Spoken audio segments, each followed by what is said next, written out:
Question क्या कह रहा है, 60 डिग्री के त्रिकोणमितीय अनुपात ज्ञात करें। ठीक है, तो सबसे पहले एक समद्विबाहु त्रिभुज बनाए। ठीक है, समद्विबाहु त्रिभुज ए बी सी। ठीक है, उसके अंदर बीच में हम लंब डाले क्या, डी। तो दो भुजा को कर दिया क्या 67 डिग्री, और ए आपके पास क्या हो गया, आपके पास 30 डिग्री। हम लिखेंगे माना कि ए बी सी एक समद्विबाहु त्रिभुज है। ठीक है, इसलिए कोण ए बराबर कोण बी बराबर कोण सी बराबर क्या होगा, ए बराबर कोण बी बराबर कोण सी बराबर में क्या आएगा 60 डिग्री। ठीक है, तो ये हो गया आपके पास। जब ये 30 डिग्री है तो ये भी 30 डिग्री होगा, दोनों तरफ का 30 डिग्री हो गया। ठीक है, त्रिकोणमितीय अनुपात कभी भी निकालने बोला जाए, खाली डिग्री दिया है तो आपको इस टाइप से बनाना है। ठीक है, तो अभी हम लिखेंगे क्या, एडी पे लंब क्या है, एडी लंब किसके ऊपर है बाबू, बीसी पर।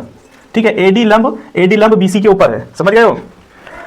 बी ए डी पर 30 डिग्री तथा बी डी बराबर डी सी। ठीक है, ए बी बराबर बी सी बराबर में ए सी बराबर क्या होगा x। मतलब हम सभी भुजा को क्या मान लिए x, और ये भी x, ए बी भी x हो गया, बी सी भी x हो गया, और ए सी भी आपके पास x मान लिया तीनों भुजा को। समझ गए क्या, तीनों कर सकते हैं बी डी बराबर सी डी बराबर x/2, क्योंकि इसका हाफ हो गया, आधा आधा दोनों हो गया कि नहीं, x/2 हो गया।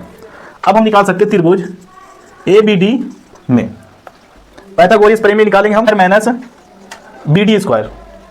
ठीक है, अब देखो ए बी क्या आपके पास x है, x का होल स्क्वायर, और बी डी देखिए बी डी या सी डी x/2, तो क्या करेंगे x/2 का होल स्क्वायर। फिर हम इसको ऐसे लिख सकते हैं x square minus x square बटे 2 क्या हो गया 4 हो गया। अब इसको इस टाइप से हम अंदर भिन्न का घटा निकालेंगे हम, तो4x स्क्वायर माइनस x स्क्वायर बटे में क्या हो गया 4।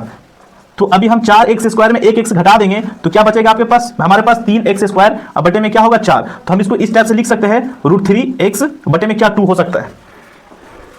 ठीक है, इस टाइप से हम लिख सकते हैं, x का स्क्वायर था बाहर निकल गया, और बराबर क्या हो रहा है AD बटा AB क्या होता है, आपको पता है ना क्या होता है, P बटा H होता है कि नहीं, P बटा H। तो देखिए AD आपके पास अभी हम कितना निकाले, देखिए AD हमारे पास निकाला गया x√3 बटे में 2, और AB आपके पास क्या है, देखिए AB x।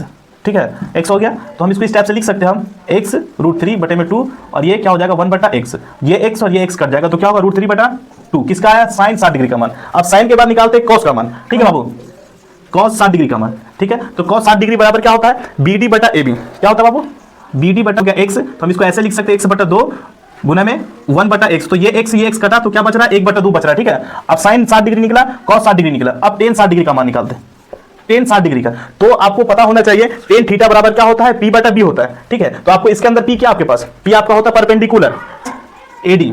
ठीक है, क्या हो गया आपका AD लंब हो गया, और इसके आधार क्या आपके पास है BD, x √3 बटे में 2 और BD x बटे 2।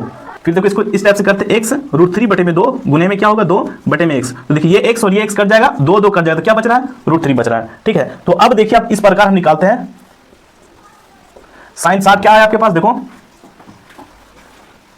साइन 60 डिग्री √3/2 होता ही है, आपका आ चुका है। और cos 60 डिग्री 1/2, tan 60 डिग्री आया आपके पास क्या √3। ये आपके पास इसी प्रकार से साइन निकल गया, कॉस निकल गया, टेन निकल गया। अब इसका साइन का उल्टा क्या होता है, कॉसेक। कॉसेक भी निकाल सकते हैं हम, कॉसेक 60 डिग्री का क्या होगा 2/√3। कॉस का क्या होता है बाबू, सेक 60 डिग्री बराबर क्या होता है, सिर्फ 2 हो जाएगा। और टेन का क्या उल्टा होता है कॉट, तो कॉट 60 डिग्री बराबर क्या होता है 1/√3।